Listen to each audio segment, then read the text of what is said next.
बैठो। अस्सलामुअलैकुम, क्या हाल है बच्चों? क्या पढ़ रहे हो? ज्योग्राफी,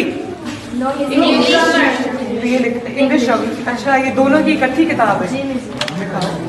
मैडम ये कंबाइन है, गवर्नमेंट की तरफ से मिलती है। तो क्या पढ़ रहे हो? कंजक्शन। अच्छा,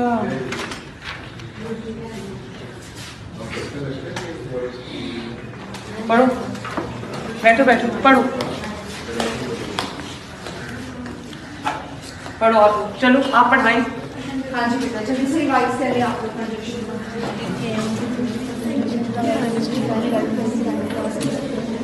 पास आ जाओ, बैग को वहां रखो, यहाँ बैठो। पढ़े पढ़े प्लीज।